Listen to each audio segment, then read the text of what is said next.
बड़ी परेशानियों को सहते हुए, बर्दाश्त करते हुए वो आज यहां तक इस जगह पर बैठे हैं।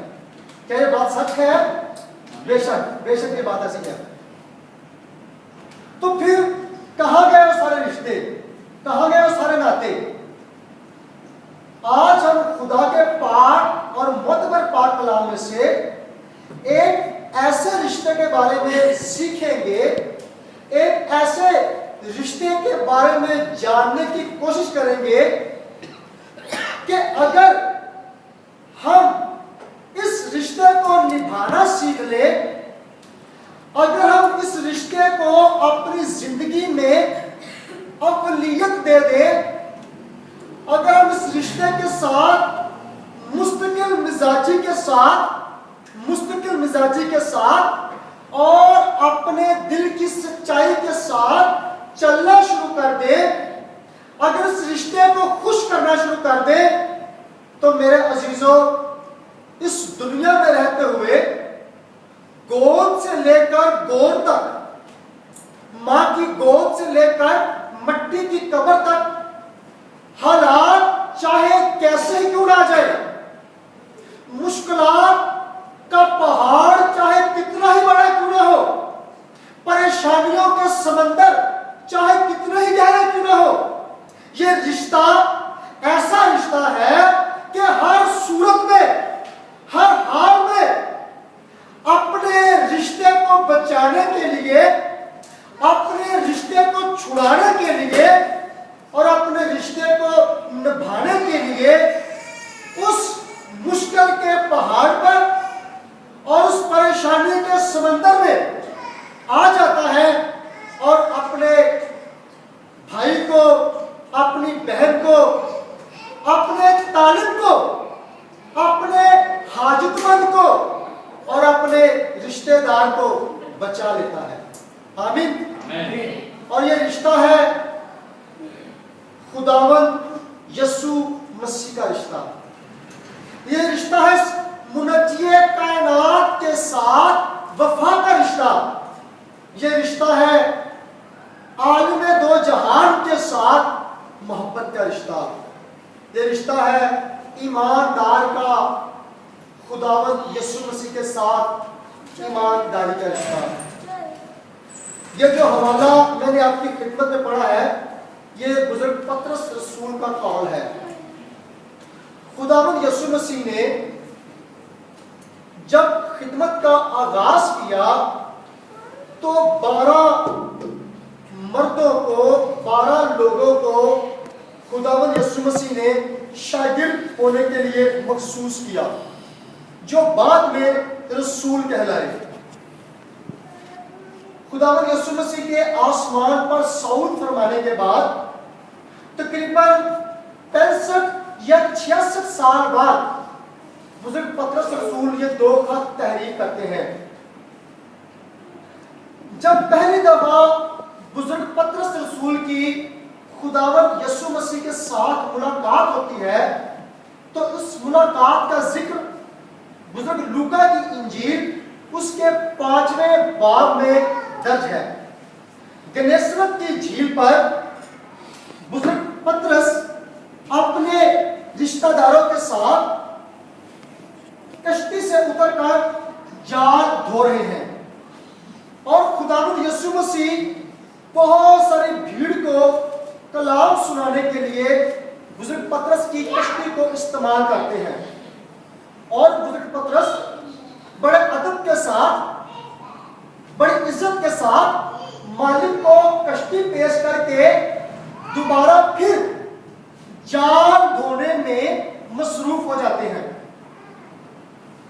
खुदावंद यीशु मसीह बादशाही की बातें, जिंदगी की बातें, आसमानी बातें लोगों को सिखा रहे हैं और बुजुर्ग पतरस खुदावंद यीशु मसीह के पाक और मुबारक कदमों में बैठकर जाल धो रहे हैं। और जाल धोने के साथ साथ बुजुर्ग पतरस बेशुमार सोचों में, बेशुमार फिक्रों और परेशानियों में घिरे हुए हैं कि सारी रात सारी रात मैंने मछलियां पकड़ने के लिए झील में, पानी में जाल डाला, सारी रात मेहनत की, लेकिन सुबह तक एक भी मछली नहीं पकड़ सका। अब बुजुर्ग पतरस इस बात की फिक्र में है कि मछली एक भी नहीं पकड़ सका, अब घर जाऊंगा तो किस तरीके से हम खाना खाएंगे, मार्केट में जाकर क्या बेचकर पैसे कमाऊंगा, और जब कुछ पकड़ा ही नहीं तो बेचूंगा क्या, और जब कुछ बेचूंगा नहीं तो पैसे कहां से आएंगे, और अगर पैसे नहीं आए तो घर का सामान कहां से लेकर जाऊंगा। अब बुजुर्ग पतरस बेशुमार फिक्रों में, बेशुमार परेशानियों में घिरे हुए हैं कि मालिक की, शाहिद दो जहान की मुबारक आवाज उनके कानों में पड़ती है कि पतरस उठ और कश्ती गहरे में ले चल। बुजुर्ग पतरस रसूल उस दौर के, यहूदी दौर के एक बहुत ही हुनरमंद मछेरे, बड़े ही हुनरमंद मछेरे, जो पानी की लहरों से वाकिफ, पानी की एक एक मौज से वाकिफ, जो हवा के जरिए पानी के उतार चढ़ाव से वाकिफ, वो बात जानते हैं कि कौन सा वक्त मौजू है मछली का शिकार करने का। और मैं पतरस सारी रात जाल डाल के बैठा रहा, लेकिन एक भी मछली नहीं पकड़ी। लेकिन फरमान रब्बी का, फरमान खुदावंद यीशु मसीह का, और अदब के साथ खड़े हुए और कश्ती गहरे में लेकर जाल डाल दिया। और पैगाम फरमाता है कि जब जाल को खींचा, जब जाल को खींचा तो इतनी मछलियां पकड़ ली, इतनी मछलियां पकड़ ली कि मेरे अजीजों, ये इंसानी फितरत है, ये इंसानी फितरत है कि चाहे हमारे घरों में मालो असबाब की मिकदार जितनी मर्जी ज्यादा क्यों ना हो जाए, हम कभी भी अपने माल में अपने रिश्तेदार को शरीक नहीं बनाते। हम कभी भी अपने रिश्तेदारों को, अपने शरीकों को इस बात के लिए दावत नहीं देते कि आओ, हमारे पास बहुत सारा रुपया इकट्ठा हो गया है, हमारे पास बहुत सारा सोना और चांदी इकट्ठा हो चुका है, हमारे घर में रोटी की मिकदार बहुत ज्यादा हो गई है, आओ हमसे ले लो। लेकिन कलाम फरमाता है कि खुदावंद के फरमान के मुताबिक जाल डालने से बुजुर्ग पतरस ने इतनी मछलियां पकड़ ली, इतनी मछलियां पकड़ ली कि मजबूर होकर खुशी के मारे अपने शरीकों को, अपने कज़नों को पुकारना शुरू कर दिया कि तुम भी आ जाओ, तुम भी मेरे साथ थे।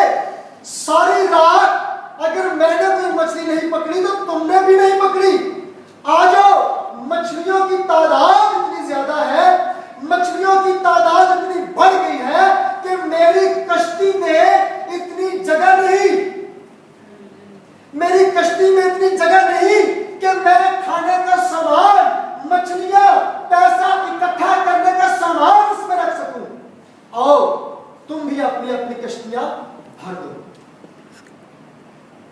अब जब बुजुर्ग पतरस इस खत को और इस जुमले को तहरीर करते हैं ईमानदारों के लिए, गौर से सुनिएगा, तो बुजुर्ग पतरस खुदावंद यीशु मसीह के साथ अपनी 70 साल की गहरी मोहब्बत, गहरी अकीदत, खुदावंद यीशु मसीह की आसमानी तालीम, खुदावंद यीशु मसीह के तमाम मोजज़ात, चंद रोटियों से हजारों भूखों को सैर करने का मोजज़ा, जगह जगह पर ईमानदारों की बरवक्त जरूरत को पूरा करने के मोजज़ात, खुदावंद यीशु मसीह की कुदरत, खुदावंद यीशु मसीह की अलूहियत,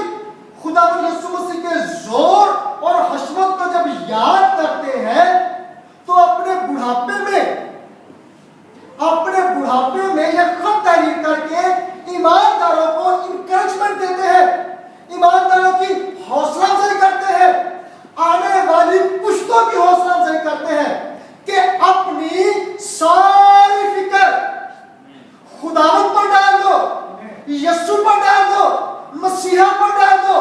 क्यों? क्योंकि उसको तुम्हारी फिक्र है। हालेलुया।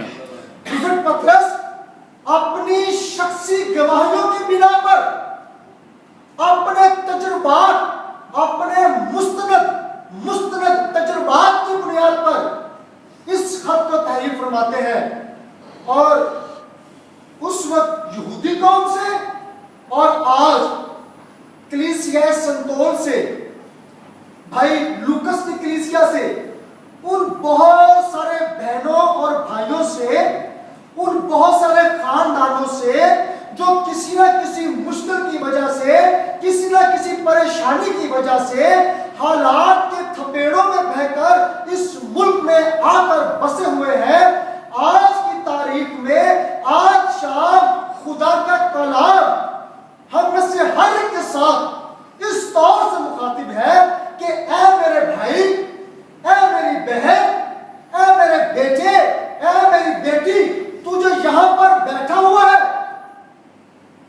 अपनी सारी फिक्रें, अपनी सारी परेशानियां, अपने सारे बोझ, अपनी सारी जरूरतें, अपनी सारी मुश्किलें खुदावंद यीशु मसीह पर डाल दो।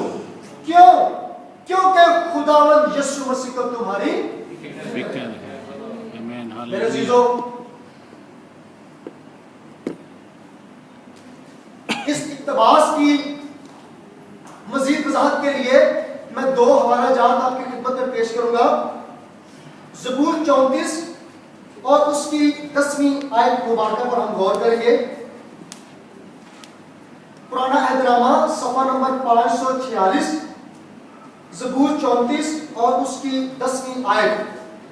अपनी सारी फिक्र खुदावंद यीशु पर डाल दो क्योंकि उसको तुम्हारी फिक्र है।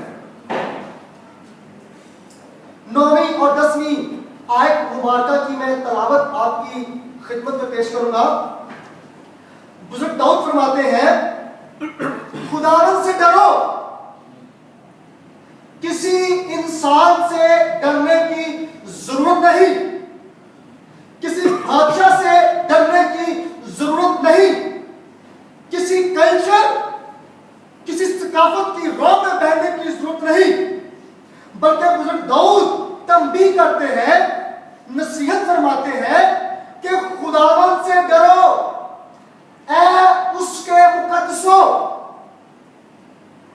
क्योंकि जो उससे डरते हैं अपनी सारी फिक्रें खुदावंद यीशु पर डाल दो। क्यों? खुदावंद से डरो ऐ उसके मुकद्दसों, क्योंकि जो उससे डरते हैं ये वादा उनके लिए है जिनके दिल में कलाम की इज्जत, कलाम का खौफ है। क्योंकि जो उससे डरते हैं उनको कुछ कमी ना होगी। बब्बर के बच्चे, शेर बब्बर के बच्चे तो भूखे और हाजतमंद होते हैं,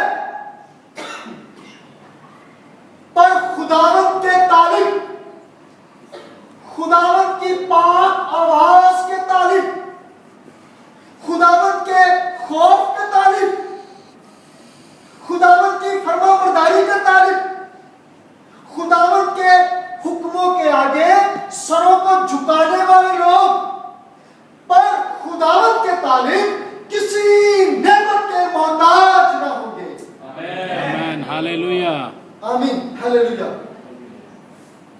बब्बर के बच्चे तो हाजतमंद और भूखे होते हैं, लेकिन खुदावंद के तालिब किसी नेमत के मोहताज न होंगे।